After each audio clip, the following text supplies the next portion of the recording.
Assalamualaikum warahmatullahi wabarakatuh. Perkenalkan, saya Rinda Adi Puspaningrum, mahasiswa Pendidikan Bahasa dan Sastra Indonesia, Fakultas Keguruan Ilmu Pendidikan Universitas 11 Maret Surakarta, yang sedang melaksanakan pengenalan lapangan persekolahan di SMK swasta Ganesha Tama Boyolali. Dibuatnya video ini adalah untuk memenuhi tugas yang telah ditetapkan dan juga sebagai bahan ajar pembelajaran bahasa Indonesia terkhusus materi teks ceramah. Semoga apa yang disampaikan dapat bermanfaat. Terima kasih, selamat menyaksikan. Wassalamualaikum warahmatullahi wabarakatuh.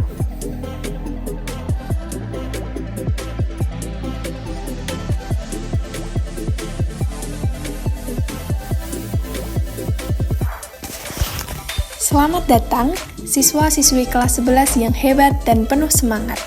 Hari ini, kita akan bersama-sama menjelajahi sebuah topik yang tidak hanya penting untuk dipahami, tetapi juga sangat bermanfaat dalam kehidupan sehari-hari, yaitu teks ceramah. Pernahkah kalian mendengar sebuah ceramah yang begitu menyentuh hati hingga menginspirasi perubahan dalam hidup seseorang? Atau mungkin sebuah ceramah yang memberikan pengetahuan baru yang sebelumnya tidak pernah kalian pikirkan? Itulah kekuatan ceramah, menyampaikan pesan, memotivasi, dan menginspirasi orang lain dengan kata-kata. Sebagai bentuk komunikasi lisan, ceramah tidak hanya mengandalkan isi yang menarik, tetapi juga membutuhkan cara penyampaian yang efektif agar pesan dapat diterima dengan baik oleh pendengar ataupun audiens. Nah, dalam pembelajaran ini, kita akan membahas bagaimana memilih kata-kata yang tepat, menggunakan kalimat yang persuasif, dan menjaga kesantunan bahasa agar ceramah terasa menyentuh hati. Tidak hanya itu, kita juga akan mempelajari metode-metode penyampaian ceramah yang bisa membuat penyajian lebih menarik dan mudah dipahami. Hal ini akan menjadi bekal penting bagi kalian, tidak hanya untuk menyelesaikan tugas-tugas di sekolah, tetapi juga untuk kehidupan nyata, di mana kemampuan berbicara di depan umum menjadi keterampilan yang sangat berharga. Jadi, siapkan diri kalian untuk petualangan belajar yang menyenangkan ini. Ambil buku catatanmu, dengarkan dengan saksama, dan jangan ragu untuk bertanya atau mencoba hal-hal baru. Mari kita wujudkan pembelajaran yang bermakna dan bermanfaat. Dengan memahami kaidah kebahasaan dan metode penyampaian ceramah, kamu tidak hanya akan menjadi pendengar yang kritis, tetapi juga pembicara yang percaya diri dan inspiratif. Selamat belajar, dan semoga hari ini menjadi awal dari perjalanan kalian menjadi pembicara hebat yang mampu menginspirasi banyak orang.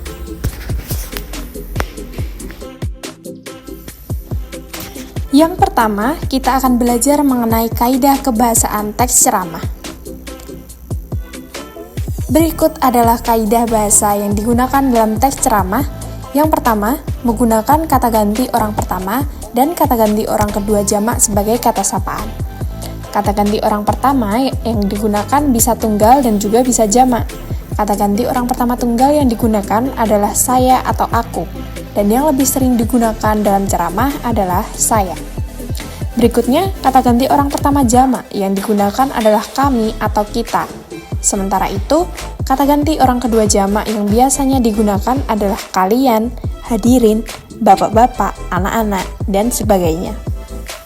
Kaidah kebahasaan yang kedua yaitu menggunakan kata atau istilah teknis sesuai dengan topik ceramah.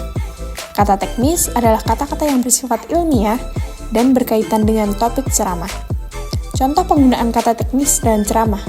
Yang pertama, kegiatan reboisasi harus segera dilakukan sebelum sesuatu yang buruk menimpa kita. Kata teknis dalam kalimat tersebut adalah kata reboisasi. Kaidah kebahasaan yang ketiga adalah menggunakan konjungsi penyebaban, pengakibatan, dan persyaratan untuk mendukung argumentasi dari penceramah. Konjungsi penyebaban menjelaskan bahwa suatu peristiwa terjadi atas sebab tertentu. Contoh konjungsi ini adalah sebab, karena, dan oleh karena itu. Konjungsi pengakibatan menggambarkan suatu peristiwa yang menjadi penyebab peristiwa lain. Contoh konjungsi ini adalah sehingga dan akibatnya.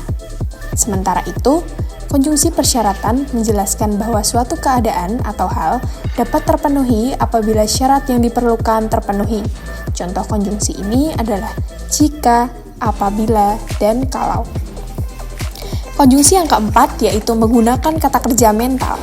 Kata kerja mental adalah kata kerja yang digunakan untuk merespon suatu kejadian. Kata kerja mental berkaitan dengan pemahaman, penemuan, perencanaan, ataupun keputusan. Kata kerja mental bisa disebut juga dengan verba tingkah laku. Contohnya, sedih, menangis, tertawa, menyukai, dan memikirkan. Kaidah kebahasaan yang terakhir yaitu menggunakan kata ataupun kalimat persuasif.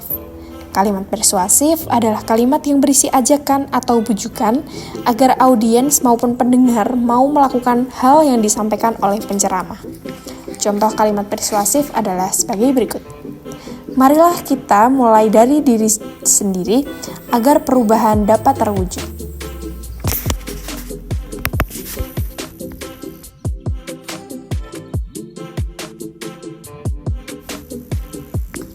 Selanjutnya yaitu mengenai metode penyampaian ceramah.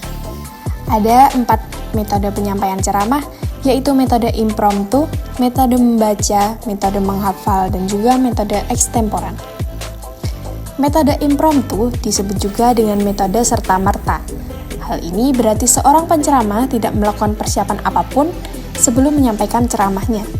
Biasanya hal ini terjadi karena penceramah tidak dapat menyiapkan teks karena secara mendadak ditugaskan untuk menyampaikan ceramah.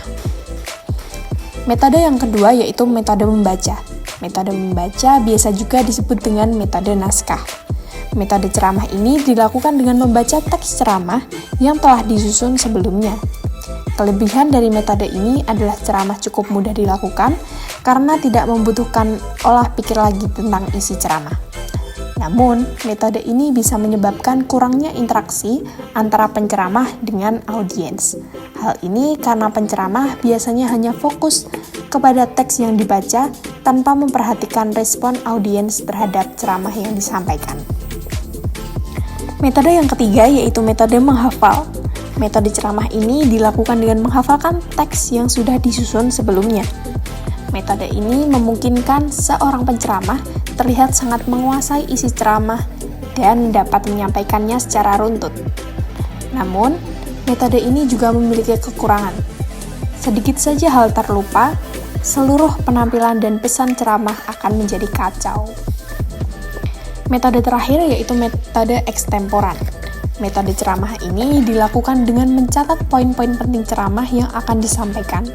Selanjutnya, catatan tersebut digunakan sebagai pengingat agar penceramah dapat menyampaikan gagasan secara runtut tanpa melupakan atau melewatkan satu bagian pun. Metode ini cukup efektif untuk digunakan pada saat ceramah.